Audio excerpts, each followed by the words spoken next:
ale kromě toho všeho se zapojil i do projektu pro předčasně narozené děti. My si teď pustíme krátké video, které nám tento projekt Malé Mimi.cz představí. Prosím.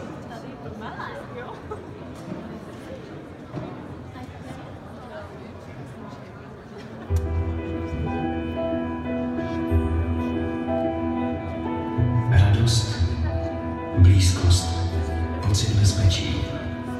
Některé děti se však nenarodí do náruče svých rodičů. Narodí se předčasně, neuvidí láskyplnou tvář, neucítí obětí a chybí jim pocit bezpečí. Potřebují spoustu důležitých věcí a proto zůstávají v péči lékařů a sester, kteří jim pomáhají dorůst. Největším přáním těchto dětí, ale i jejich rodičů, je být spolu.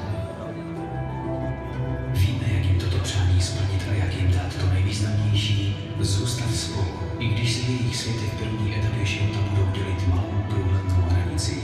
Příspěvkem na těchto stránkách podpoříte vybudování speciálních pokojů pro rodiče a předčasně narozené děti, kteří díky vám budou mít možnost být spolu už od narození.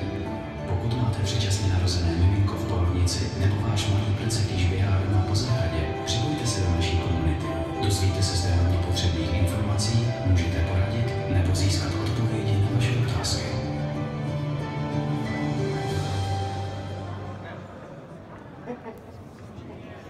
Tak já budu ráda, když za mnou na pódium přijde ten, kdo tu už dnes byl, Pavel Stráský, předseda představenstva Centroprojekt Group.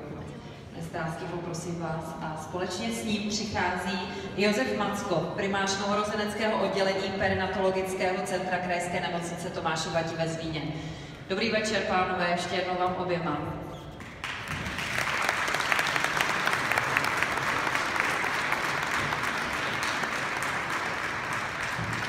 Kolegiálně na sebe čekáte před schody a teď už tedy oba dva přímo sem míří na pódium. Dobrý večer, pane primáři. Tam nejste slyšet, pojďte za mnou, nebojte se mě. Dobrý večer. Výborně. I tak bych, jestli se neurazíte, dala přece jenom prvně slovo panu Stráskému. Určitě se dobře. Protože mám takovou všetečnou otázku, proč jste se vlastně vůbec do tohoto projektu zapojili, protože vy už ho nějakou dobu podporujete. Tak my jsme se dozvěděli, že ten projekt Malé Mimi funguje a první krok, který jsme udělali, že jsme se rozhodli podpořit tento projekt tím, že jsme připravili projektovou dokumentaci a následně, když jsme viděli, že chystáme tady tento gala večer, tak jsme se rozhodli, že v rámci toho gala večera přispějeme částkou, která by pomohla vůbec celý tento projekt rozjet, takže to byl ten úvod. Teď jsme tady, aby jsme předali a přispěli nějakou částkou na to, aby ten projekt jel. Ta částka je zajímavá a souvisí s dnešním výročím. Já jsem velmi bystrá, já jsem na to přišla totiž sama, že se tomu smáli s panem Stráským. Jak vysoká je tato částka? Tak slavíme 90. výročí, takže začínáme 90, k tomu přidáme 3 nuly, takže tu částku, kterou jsme se rozhodli, přispěli 90 000 korun. Wow.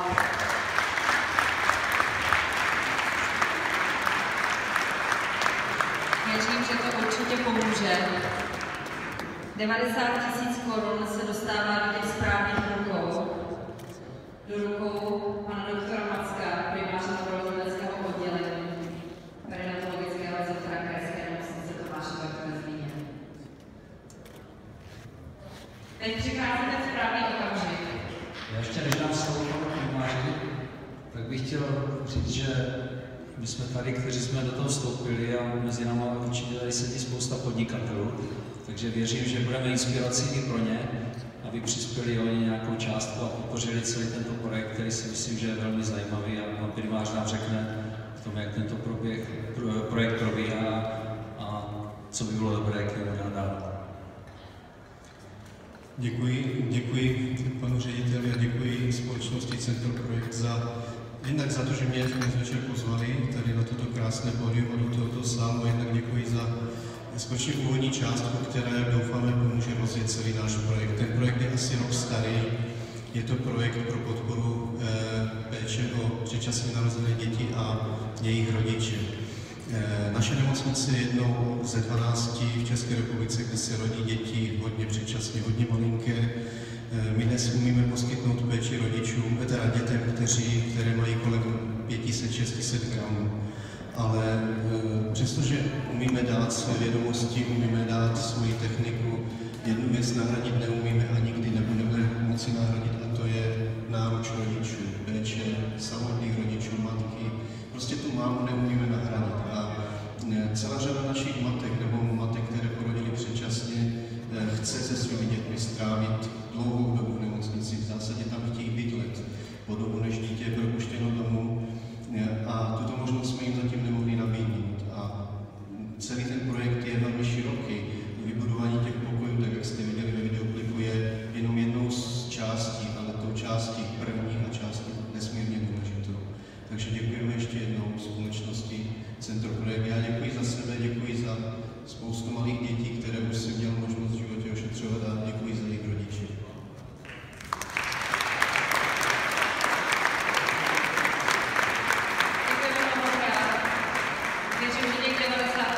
Bude v těch správných rukou a že to bude jenom takový rozjezd, protože další částky se vám určitě pohnou třeba už během dnešního večera. Ještě jednou děkujeme.